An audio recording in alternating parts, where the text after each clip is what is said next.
All right, so we're live and we're good to go. So Erev Tov and good afternoon, everyone. Thank you for joining us for the new session of Maccabi Atom and the first Café Israeli of the year. First of all, I want to say hi, everyone. It is nice to meet you all. For those of you who don't know me yet, I'm Shachar and I'm the new Shaliach at Maccabi USA. But more interesting than me is our guest tonight, Doron Kramer.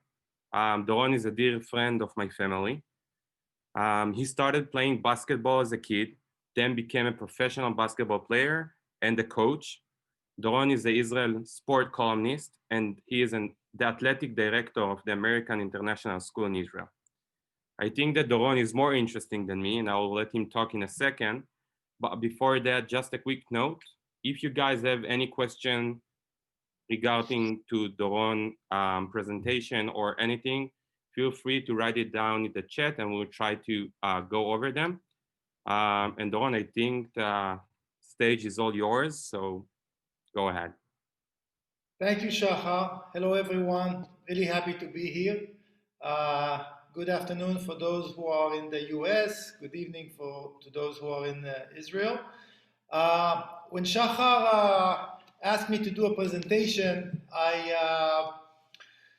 we discussed different topics, and I asked who was the audience. So he said, American Jews that are involved in sports, that have a good connection with Israel and with the Maccabiya, with the Maccabi organization. So we decided to talk about what we see, or what I see, the main pillars of the Israeli sports throughout the years.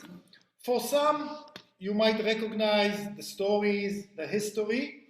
For some, not. We wanted to focus on some anecdotes throughout the years in three main organizations, which are the Maccabi Tel Aviv Basketball Club, the Israeli Soccer National Team, and the Olympic Athletes of Israel.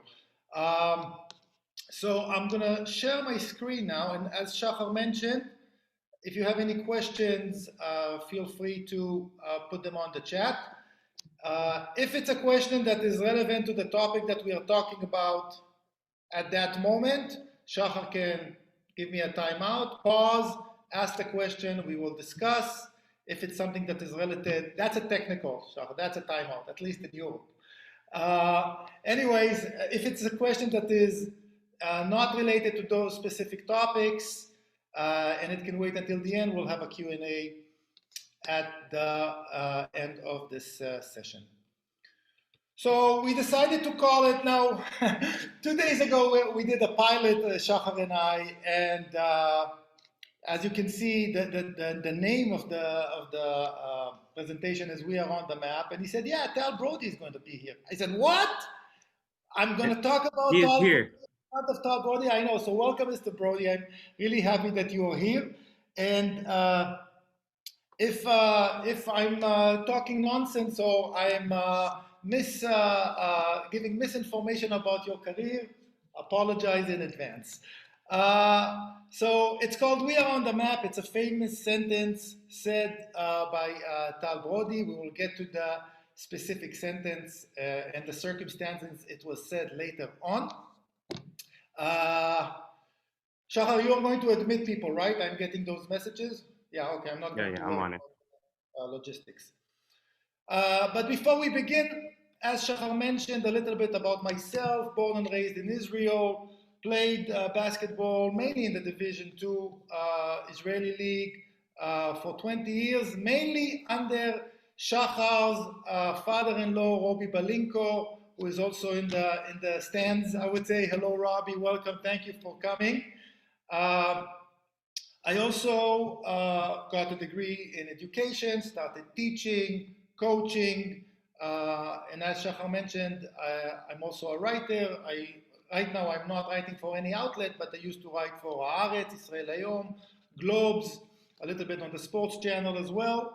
And I'm in the past 10 years, I'm the athletic director at the American School in Israel. This school is a K-12 school, private school that serves the diplomatic community in Israel and the foreign business community.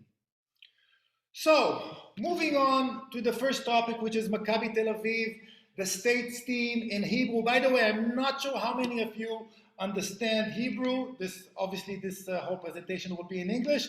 There will be some Hebrew here and there, and obviously it will be translated.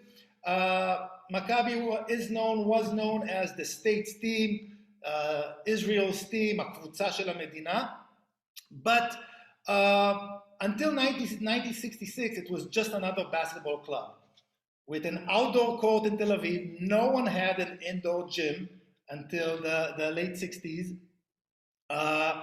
And in 1965, Mr. Brody came to the Maccabiah, showed his skills, very impressed everyone, especially one general called Moshe Dayan, who talked him over to coming to Israel and making Aliyah. He did come and make Aliyah, and that specific Aliyah, Oleh Hadash, really transformed and changed Israeli basketball forever. First of all, it changed the club. From a slow-paced kind of game, Maccabi started playing fast-paced, fast-break type of basketball. Also, Tal Brody showed different skills that were not familiar in Israel. Different crossovers, different ball handling skills. From what I heard, some of the referees called against him when he did some of those crossovers because they've never seen those things before. Now, in the Israeli sports, the origin of them is based in political parties. Israel was founded by mostly the socialistic party, מפלגת העבודה, Ben-Gurion. They had unions, they had the kibbutzim, and they also developed sports clubs that were affiliated to those organizations. The kibbutzim had a very developed basketball, volleyball teams. In the cities, it was mostly soccer. Soccer is still the most popular sport in Israel. We'll get to that later. Maccabi was the association of, it wasn't really affiliated with a certain party, but it was mostly middle class, small business owners that identified with the team. And obviously the competition, especially in Tel Aviv, when two teams from the same city meet, we call it a derby. The rivalry between Hapoel and Maccabi was huge. And according to some sources, Hapoel Tel Aviv, because Tal Brody came and changed Maccabi, they started winning, they started having success in Europe. Hapoel Tel Aviv told someone in the US Embassy, you have this guy here, an American guy, that needs to go to Vietnam. Now, Tal Brody, number 12 draft pick by the Baltimore Bullets that turned into the Washington Wizards that drafted Denny Avdia, which is a small circle and interesting events that are connected. Had to go back, play for the U.S. national team, served his country, and then came back in 1970. That same year, a young lawyer from Tel Aviv named Shimon Mizrahi takes over. Now, when I say take over, you need to understand that in the States, if you take over a team, you buy it. You buy the Wizards, you buy the Phillies, you buy the Brooklyn Nets. Here, it wasn't a private company. It was kind of an NGO group of people that came together. So there are elections. That's how Shimon Mizrahi, who is a legendary chairman of the team, took over, and that really changed things to that club. Tal Brody, like I said, came back from the US, and more success in Europe. Now, you need to imagine if in the early 70s, if you were this, and this is the connection between maybe patriotism, army, and Maccabi Tel Aviv or Israeli sports back in the 70s. Moshe Dayan was an avid basketball fan. Moshe Dayan, for those who don't know, was the general that won the Six-Day War. It was the he was known for his might. He was notorious for that proud Israeli that saved Israel. If you are a French, Italian, Spanish basketball player that plays in Europe, or an American that plays there, you travel to Tel Aviv, which is in the Middle East, a country that you probably read over in the newspapers about wars or terror attacks. You don't even understand why Tel Aviv is even playing in Europe because it's too much politics. And then you come to the court, and this one-eyed general comes down to the court, shakes all the players' hands, looks you in the eye, and that one eye he had, and then you need to go up on the court and play some basketball. Sounds like an interesting experience, and I'm assuming that most teams, and also Maccabi was a very home team, home court team, so it wasn't a very, very nice experience for those guest teams, and Maccabi had a lot of success. Things really changed in 1977. Okay, Maccabi plays in the top European competitions. Today it's the Euro League. Back then it was kind of the Champions League of Europe. If you won the championship, you had to go through rounds, and then you qualified to the group stage, the main group stage in Europe. Another team that qualified was CSKA Moscow. That's the team of the Soviet Union. Now, you need to understand, back then, Cold War, US versus the USSR. Obviously, Israel is affiliated with the US.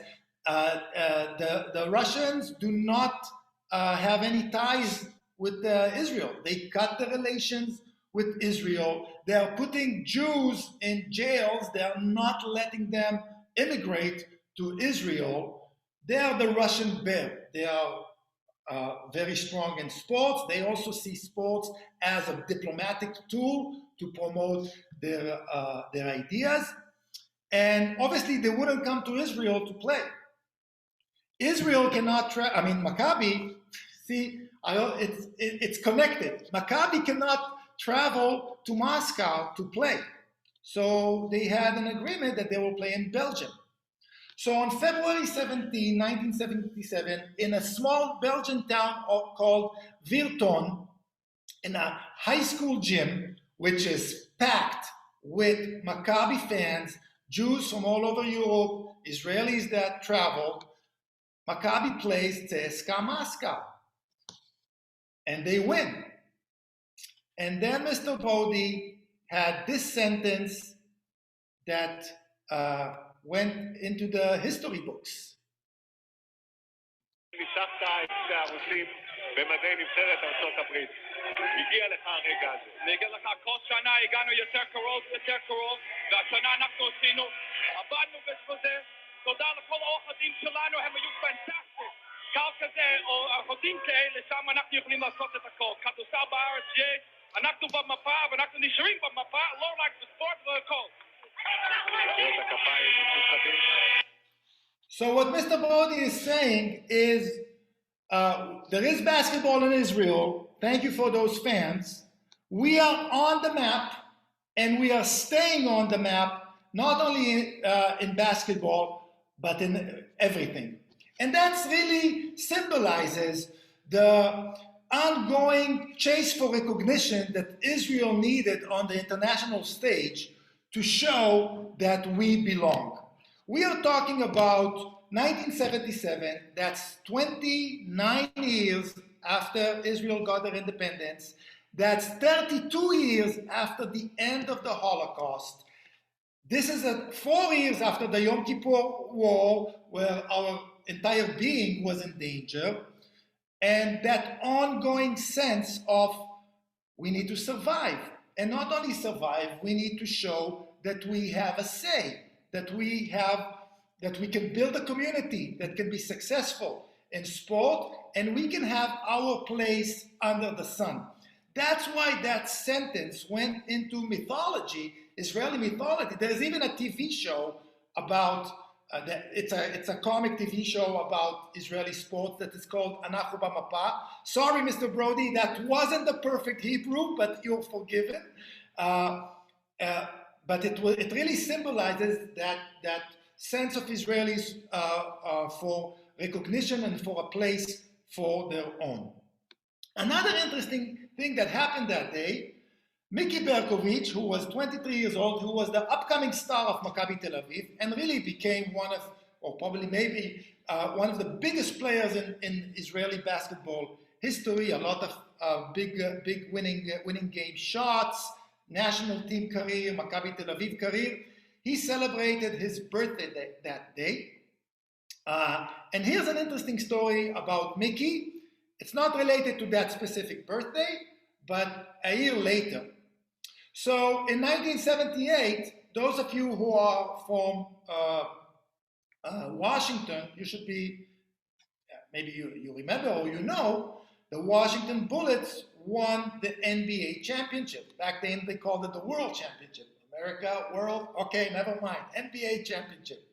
And guess what? They traveled to Israel to play the first ever game between an NBA team and an international team. And they played Maccabi. Now let me tell you a story about my life as an athletic director. Our varsity teams also compete in Europe. And we try to convince them to come to Israel and have a tournament and do some sightseeing. And sometimes we are successful and we get teams to come over here. And what do? I send them to Jerusalem, and I especially send them to the Dead Sea. They love it. Lowest place on earth. They put mud on their bodies. Now they take a shot to Instagram. They post it. And then they get back to the Tel Aviv area. They need to play a basketball game, and they're exhausted. This is where we are usually successful. I don't know if the Washington Bullets that day went to the Dead Sea, but Maccabi beat them. 98-97, and Miki performed really well. He had a great game, and he started to get some looks from NBA teams. Guess what? The Atlanta Hawks offered him a contract. Come be the first international to play for the NBA, Miki Berkovich. But he has a contract with Maccabi, and the chairman is a lawyer named Shimon Mizrahi. And there is one thing that he is not. He is not a friar. In English, friar means something else. In Hebrew, friar means a sucker. The last thing Israelis want to be is a sucker. You don't cut me in line. I'm not giving up my parking spot. And Shimon Mizrahi was not a friar. He took Miki to court. The rumor says that the judge was a Maccabi fan. And he told Miki, sorry, but it's more important for you to win for Maccabi than represent Israel in the NBA. Can you imagine today a young Israeli prospect that an NBA team would draft him or give him a contract and the team would stop him? All hell will break loose. That would never happen. And Miki probably will admit that's probably the most painful part of his career of not being able to play in the NBA. Okay, fast forward, well, not too fast, 2 months later, we are still in 1977, and Maccabi, after beating the Russian Bear, and after the entire country celebrates in the Tel Aviv Square, back then it was named Kings of Israel Square, today it's known as Rabin Square. After beating the Russian, the square is packed with people. They're jumping into the pool. There's a pool there with dirty water. They didn't care. But 2 months later, Maccabi plays in the finals. I can't see everyone. Shachar, maybe you can tell me. Raise your hand if you know, where is Varese? How many hands, Shachar? I can see 2. Okay, not too bad. Okay, how many people we've got right now? 37. Okay, never mind. Varese is a small town in Italy. Back then, 23,000 people. Okay? The coach of Maccabi is a Holocaust survivor named Ralph Klein. Ralph Klein coaches Maccabi. I was fortunate enough to play for Ralph in his last year of his coaching career in Netanya. I think that's why he retired, because after I played for him, that's it, he couldn't handle it anymore. And he plays against Varese. Varese is a small town in Italy, and Ralph kept telling us the story in the locker room that he walked in and there are a bunch of Americans and Israelis, but there he's saying that doesn't matter. You have an entire country behind you, while these guys have just their town behind them. Maccabi wins, European Championship. That recognition, international recognition, is becoming true. We are good, we're winning, and all Europe is talking about it. Now, between me and you, if they did a survey, basketball in Europe might come as the third, fourth, fifth popular sport. After soccer, cycling, skiing, team handball, maybe third, okay? So it's not that the entire Europe is shaken, but Israel is. And that's the most important thing, because that became, in my next slide, Hatikva, IDF, and Maccabi. Maccabi becomes one of those three entities that really describe the country. That same night, when Maccabi wins, Prime Minister Yitzhak Rabin resigns from the head of the government because they discovered he had a secret bank account in the US with dollars. Back then, you couldn't hold over a certain amount of dollars. It turned out he gave speeches to the Jewish community. He got paid as an ambassador. Not good, not good. A month before the 1977 elections, Rabin resigns. But no one cares because Maccabi won.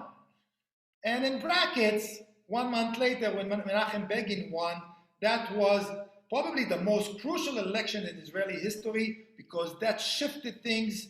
And years later, they are still talking about the turnover over that election.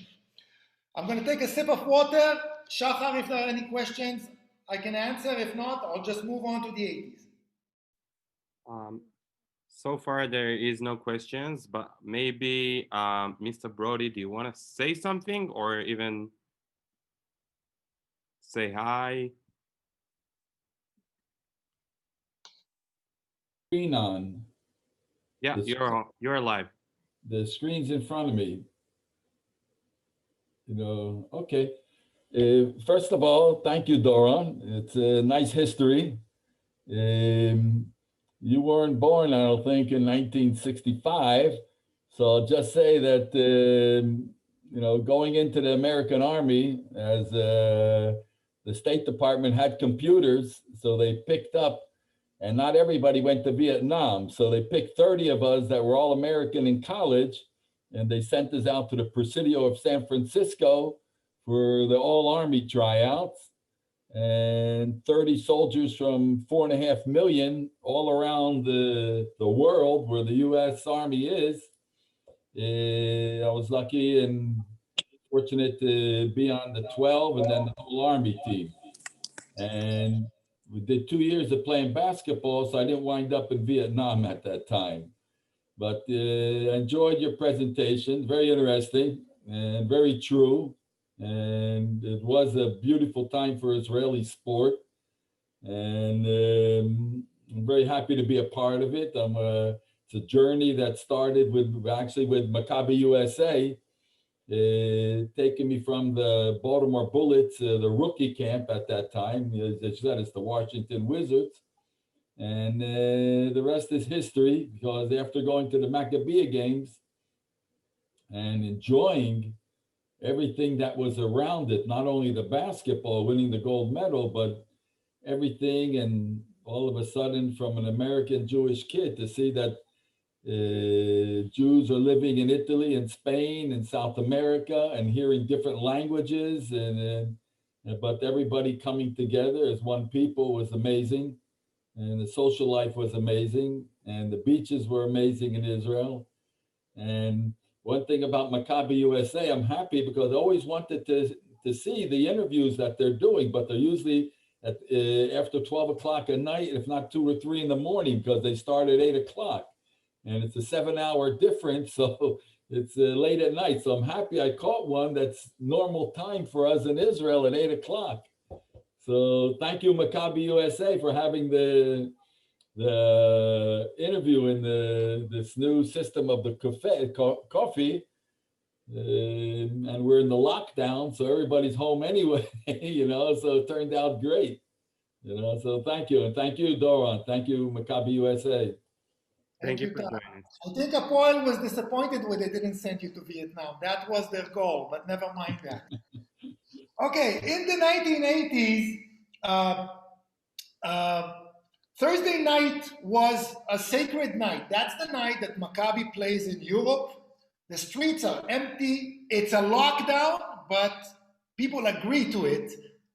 Self-willing lockdown because everyone's watching. We're talking about a country that had one TV channel, okay? You could put an antenna on the roof and you can maybe get the Jordanian TV that you couldn't understand anything, but there was one channel. Everyone was watching, and Maccabi was the national mood. When Maccabi won, everyone was happy. When Maccabi lost, everyone was sad. Even the kibbutzim that were arch rivals, everyone was watching. Everyone followed Maccabi, and they started gaining more financial support because of their success, but they also got some money from the TV contract. And that really gave them an edge over their local opponents, which ended up, later on we'll get to that, in 23 consecutive championships.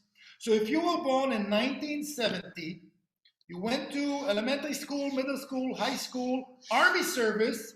2 years after the army, maybe you went to school, maybe you traveled around the world. All you knew was Maccabi being the Israeli champion, okay? And that's because also a good organization, very successful organization, but also some support from the state itself. That's why it's the state's team, or used to be.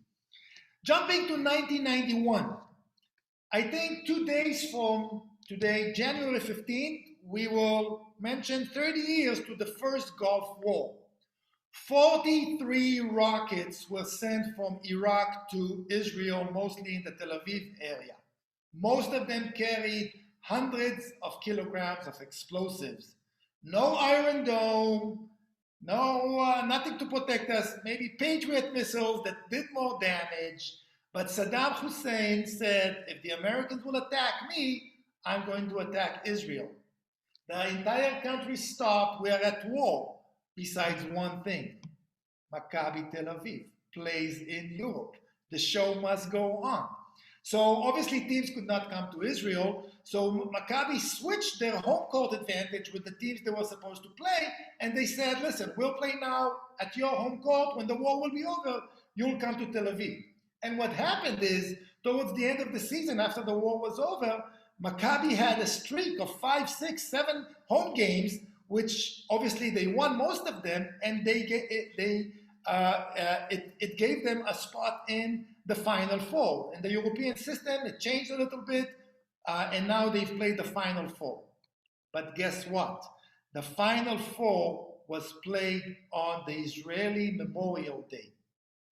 Not sure what's the ratio between Israelis and Americans in our lovely audience today, but for Israelis, the Memorial Day is one of the most important days of the year.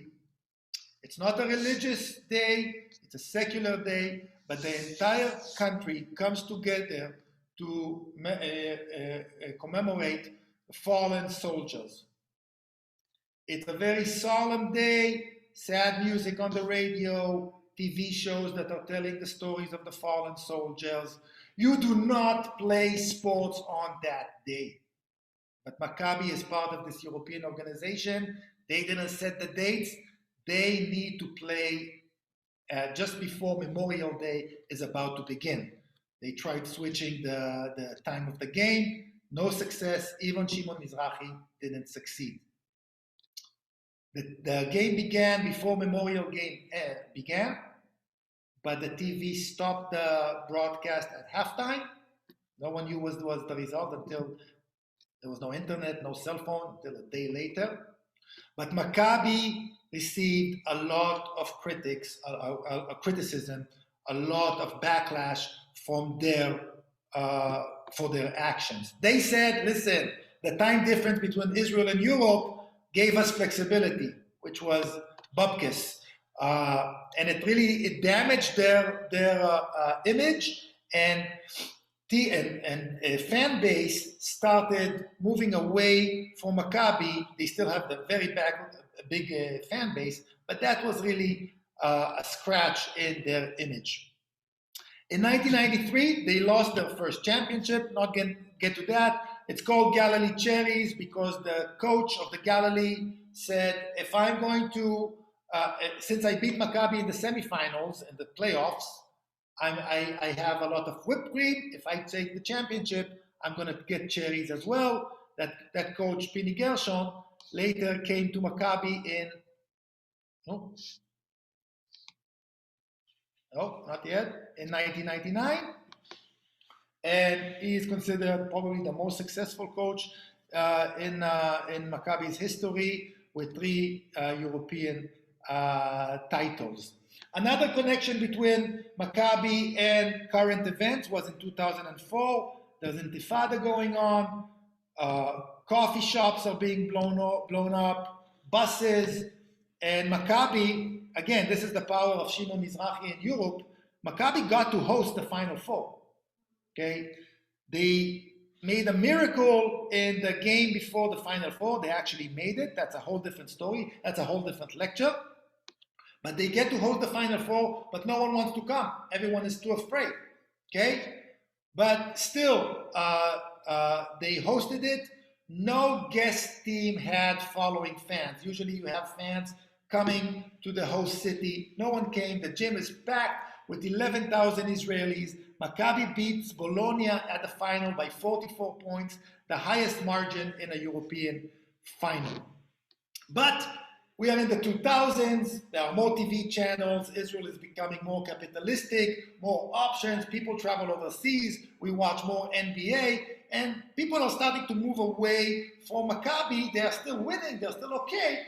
But it's not as it used to be because people have more options. The local rules change. Instead of a playoff series, they change it to knockout. So Maccabi is starting to lose championship, which is also a big news. But then again, they represent Israel and Europe. 2004 was really the last big season of Maccabi. David Blatt led an underdog team to a European championship in Milan. And again, it makes the headlines of the newspapers, if there are still newspapers, and the TV and the news. It is big news, but mostly Maccabi fans are celebrating Maccabi. So it was a switch from the country's team or the state's team. Now it's switching towards their fans' team. Okay? 2015 to 2020, horrible years, lots of losing, no success in Europe, losing championship locally. And until today, they are still looking for a place on the map, but there are other teams that are elbowing them to make room for themselves. So that's the story of Maccabi. That's one pillar. How much time do we have, Shachar? Am I good on time? We got 25 more minutes. So yeah, we're good. I'm going to move to this is the funnest part as far as I'm concerned, because although I'm a basketball person, I love soccer or football if you're from Britain, but you Americans will keep it soccer. The Israeli national team is probably the most, it's the biggest magnet of stories and mythology, not so very good one, in Israel. Since soccer is so popular, kids are playing in the streets, at schools and parks, the national team, and again, we are going back to that chase for recognition. Qualifying for an international event is the dream of most Israeli soccer fans. Every time we hope, And I'm sure there are fans here from Philadelphia, Knicks fans, Wizards fans, other teams. You know that your team sometimes can have lack of success. If you're from Boston, 86 years without a baseball championship. Cubs, 108. So you know you can be a disgruntled fan. The Israeli national team are seeking for the last 50 years to qualify either to a European championship or to the World Cup, which is the big dance. That's really the big thing that we want to qualify, and with no success. 50 years in the desert. So, how it all began. Again, quick, brief history.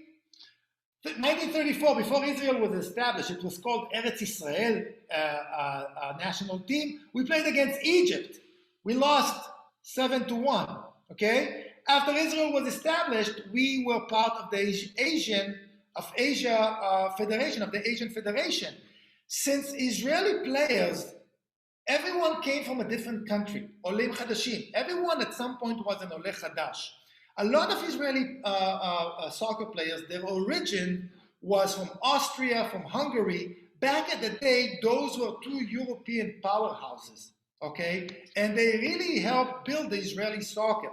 Playing in Asia gave us some success. We played Iran before the revolution. We played Vietnam. We played Sri Lanka. Some of the anecdotes against Sri Lanka is they played barefoot. So we had some success back then. And we qualified to the World Cup in Mexico in 1970. And then, if you haven't seen this, you're looking at history, the one and only goal of Israel in the World Cup.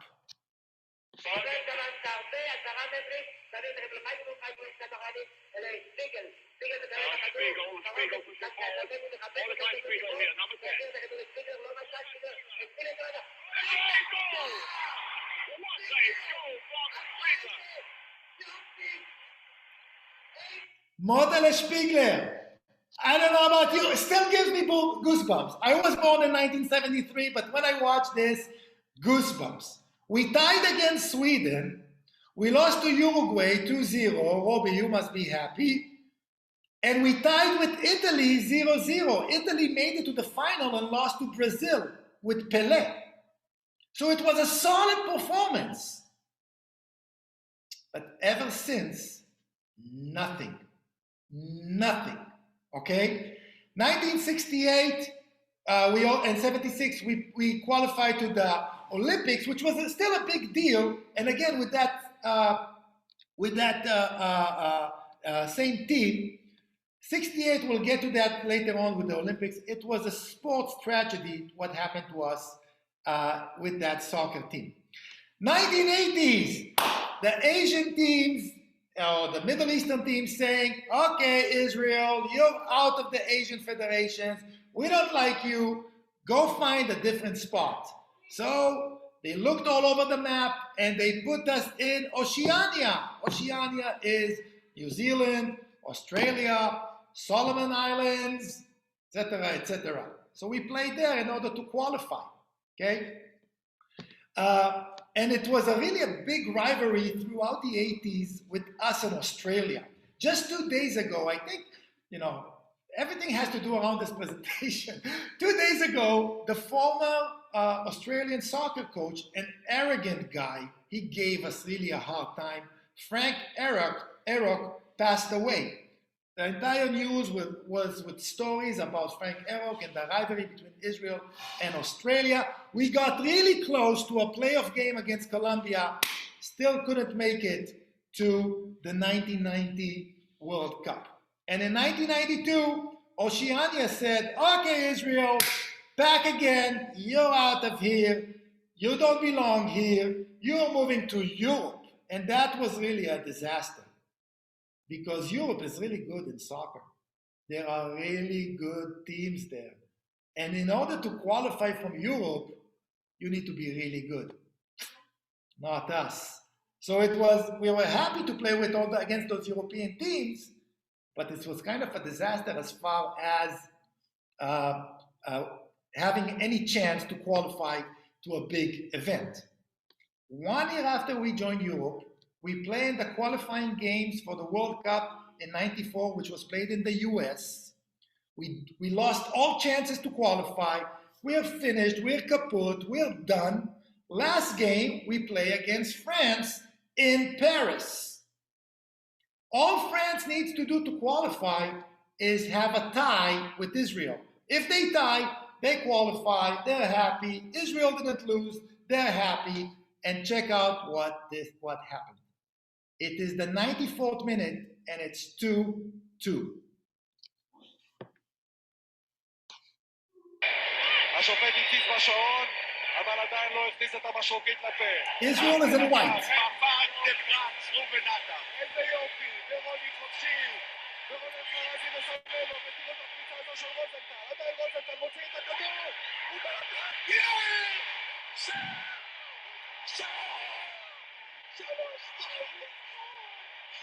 ואם תרגע, אבל אני רוצה להגיד לך, Okay, the guy lost his voice.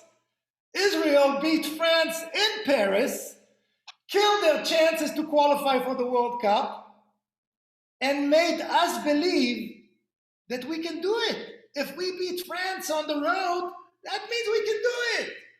Not really, but it was really a huge victory that boosted a lot of enthusiasm, but it was false enthusiasm because for the long run, when we play in a group stage against quality teams, Israel just doesn't have that quality, at least in my opinion. By the way, 4 years later, that same French team won the World Cup in '98. Okay, almost the same team that we beat that year. So, '99, we play Austria, we beat them at home 5-0, we qualify to the playoffs, and we play against Denmark in the playoffs. What happens against Denmark? We lose 5-0. But the night before the game, some of the Israeli players had escort girls brought to the hotel. Huge story. And that was really, and obviously we didn't qualify. Until today, no one knows the name of the players. I might have a guess, but no one knows. That's kind of the familiarity of Israel. Oh, it's a secret, no one knows. But really that hurt the publicity of the national team. You know, we are fighting to qualify for the World Cup, and you are having this the night before the game. Not good. That really made a big crack, lack of confidence between the Israeli crowd and the national team. We started bringing foreign coaches. Maybe they would do better with the Israeli mentality. Didn't help. And Israel fans have one chant in the national team games. It's called El Israel. That's all they do. But it's really El Israel. A lot of losing and still not being able to qualify. But who knows, maybe in Qatar we will be able to do it. In 2018, another scandal when Eran Zehavi, who was the captain, was subbed in one of the games, took off his captain band, threw it away, and made it again. It made a big deal here, the captain throwing the captain's band. And after that, they nominated a new captain, Bibras Natho, who was the first non-Jewish captain of the Israel national team. Actually, at some part, I think in the last campaign, half of the starting lineup were Arab Israelis players in the national team. Soccer is very popular with the Arab community. So maybe in 22, the World Cup is in Qatar. Maybe we'll do it, but don't get your hopes up. Okay, Shachar, I need a water break. So if there are any questions or any comments. So there is few questions. Many of them, some of the question is according sports and sports education at Israel schools and high schools. Pointing out might be that this might be the reason for Israel for lack of success in different leagues and stuff like that. There is anything you can say about it? as an athletic director at a high school? It's definitely one of the problems. I can tell you that as someone who works in a private school, and we are very privileged to have a big budget, beautiful facilities, probably the best in the country, and an awareness for sports. Our students, K to 12, get a physical education class every other day. From K to 5, 45 minutes. From 6 to 12th grade, 80 minutes. So in a circuit of 2 weeks, any student would get 5 physical education classes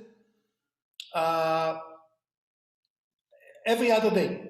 Okay, it doesn't happen that in Israeli school. My kids go to Israeli school. I went through the system. You get twice a week, 45 minutes. The younger generation, some of the teachers are better teachers. They don't throw out the ball anymore and just sit and, okay, go ahead, go and play. There is more awareness, but lack of facilities in schools, lack of budgets to promote physical education and a healthy lifestyle, and lack of classes. My kids get twice a week, 45 minutes, okay, which obviously is not enough. Sometimes 10 to 15 minutes, it's also just taking attendance, okay? And that also connects to the finding young athletes. You can see a lot of countries around the world, it starts when a PE teacher sees gymnastics or a volleyball player or fencing, and they say, hey, I saw this, maybe you should go to this club. And that's how it begins. So our detection system is not fulfilling its potential, and obviously the popularity of physical education is not as it should be. I'm talking about it later on with the Olympics. Thank you. Okay. So Israel in the Olympics. We're just happy to be here to where are the medals? So Israel really wakes up every 4 years and is reminded about other sports than soccer and basketball. Israel is considered a judo powerhouse based on the success we had since the Barcelona Olympics. So judo is also getting, but the other Olympic events is not getting enough of public attention, media attention, and funding, of course, in order to shine in the limelight when the Olympics begin. Every time there's an Olympic, again, that chase for recognition, that chase for, listen, we are here too, is how many medals are we going to get?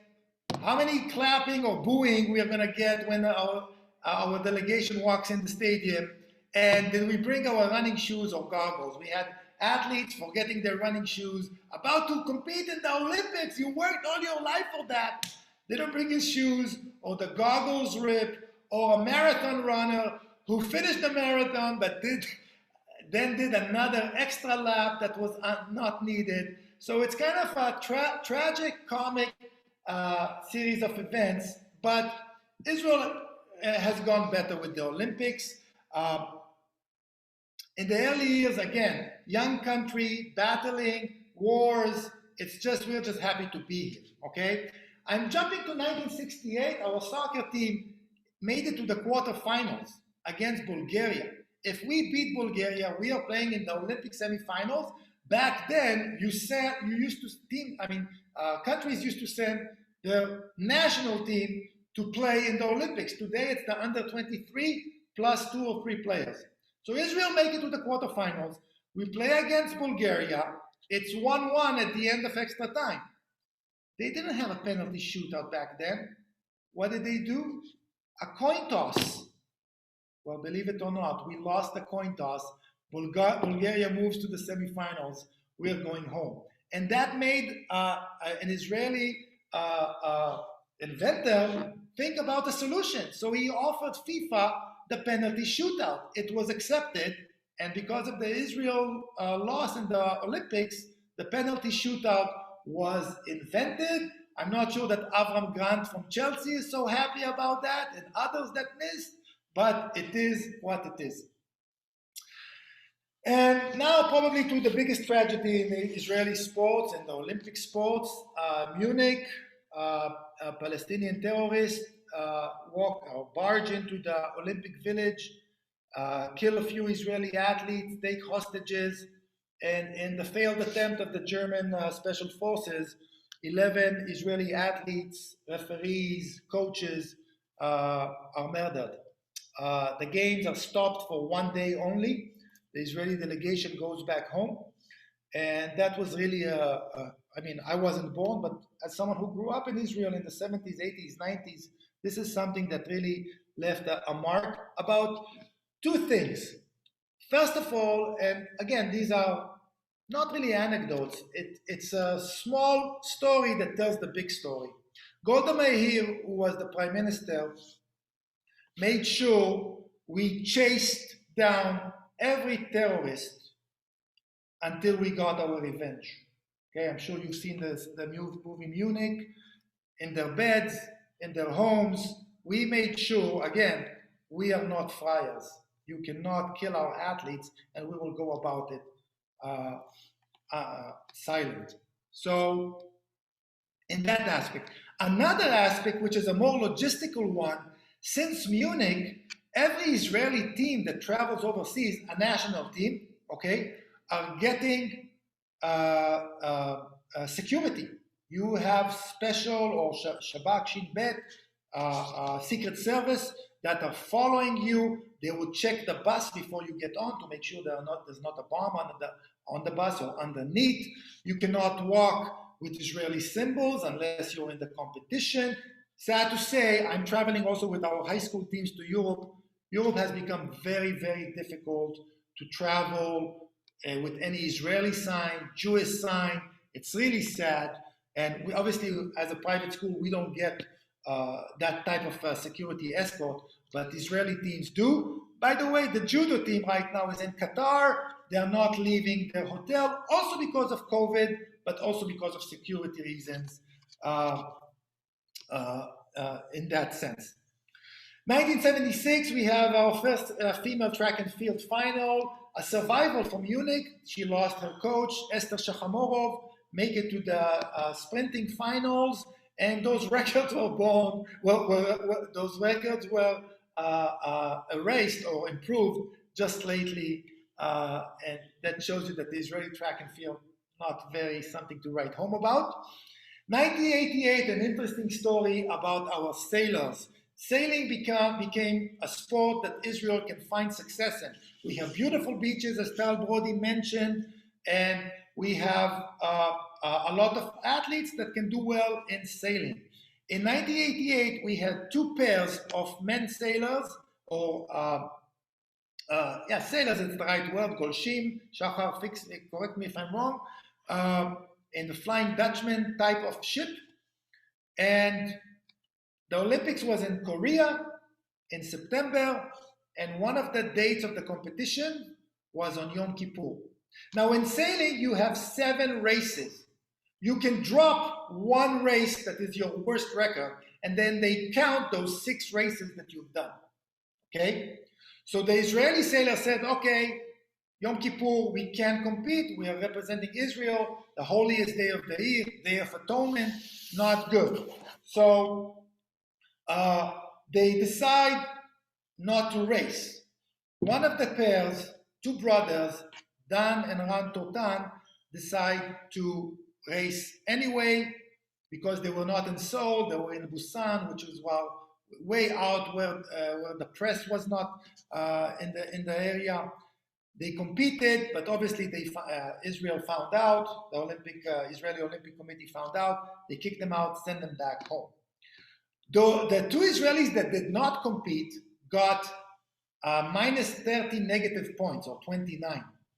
In sailing, it's like golf. The lower the score is, the better. They decided to drop those points, eventually coming in 4th place. So if they would have competed, they maybe got, they would get some rankings, not last, and they could have medaled. That was the biggest option for Israel winning a medal in the Olympics until that day. And this next segment is one of the famous skits in Israel comedy and sports, and it's also connected to the question that was asked.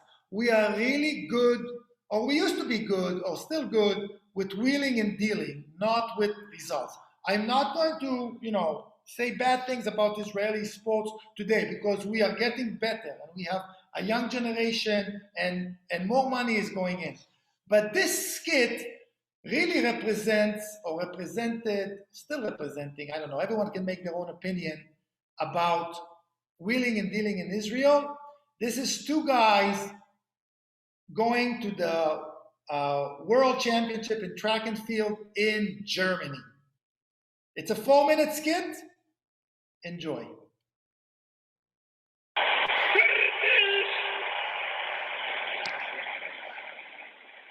Can you make a big? Excuse me.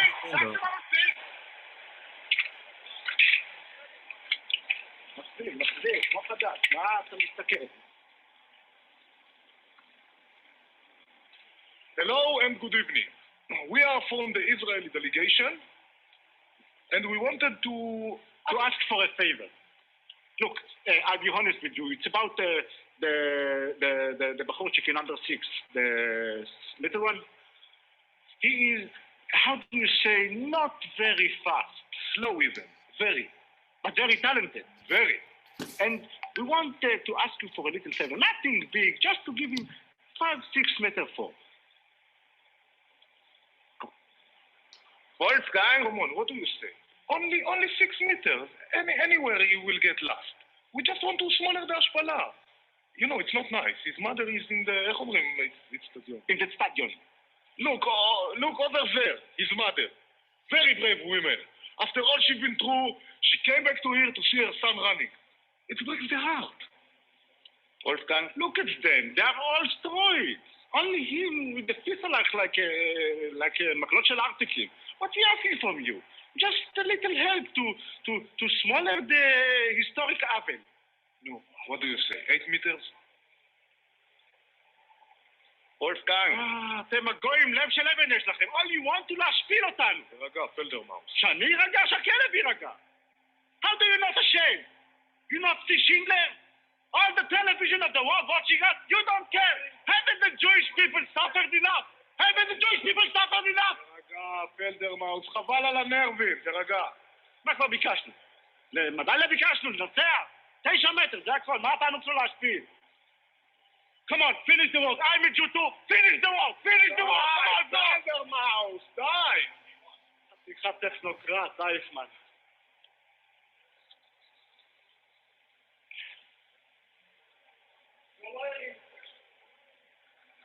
I'm sorry, guys.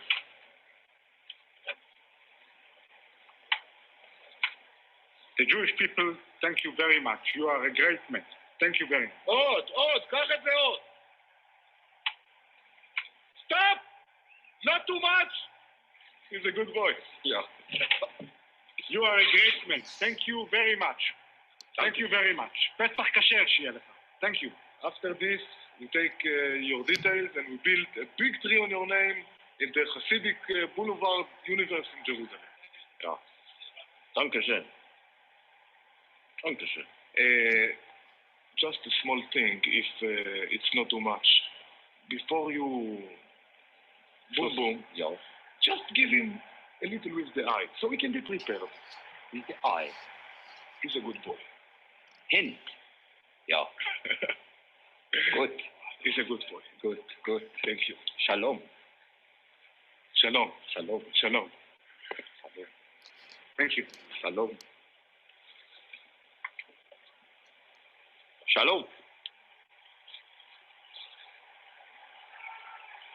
Auf der Platte! Fertig!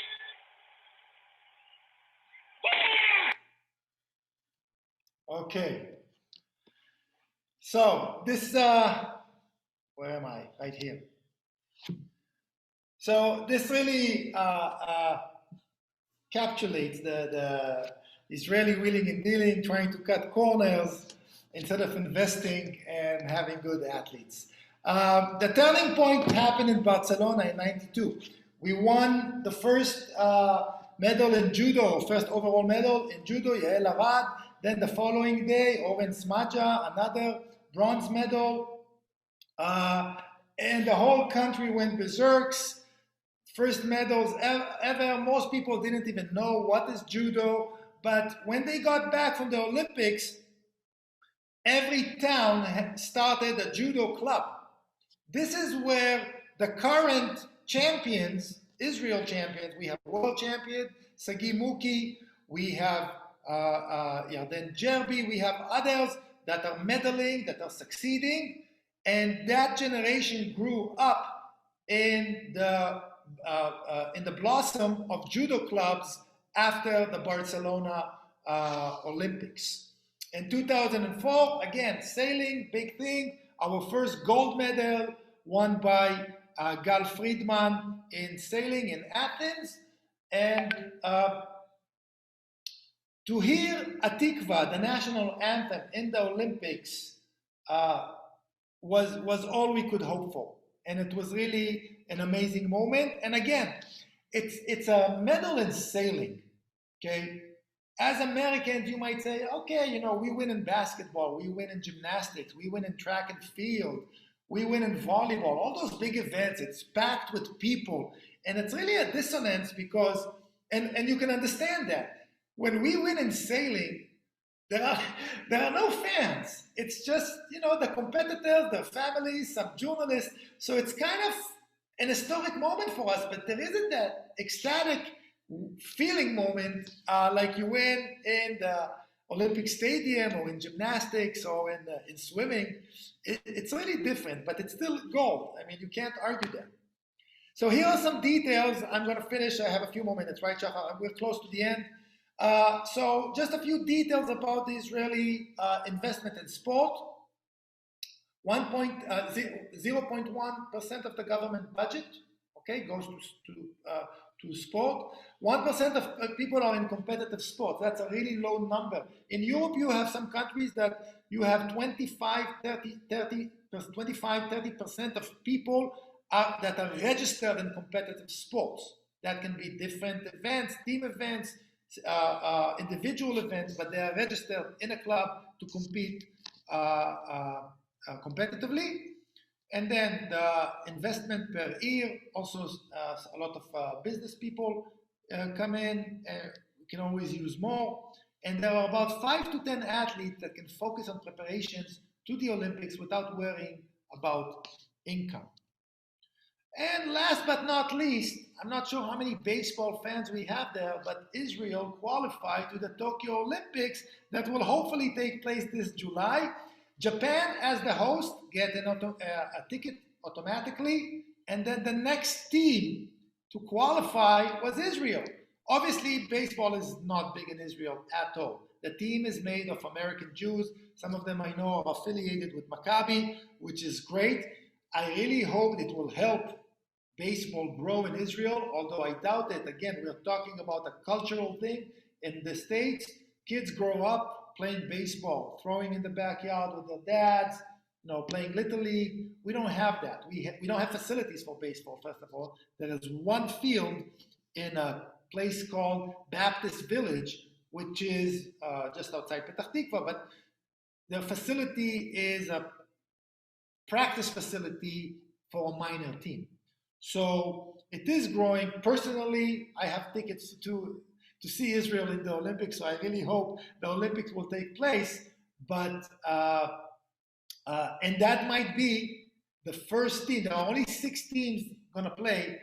That team has really good chances of medaling. It all depends which players will come, because some might be with the MLB. That in July they might have a playoff. They have chances to make it to the playoff. So we're not sure exactly who will be coming, but we're hoping for the best.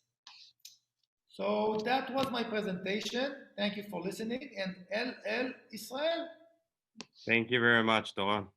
Thank you very much for that presentation, inspiring and interesting. I've learned a lot out of it. Obviously, I did not grow up in a sports family, although now I'm related to. thank you everyone for joining us. We got late a bit, so thank you for staying with us.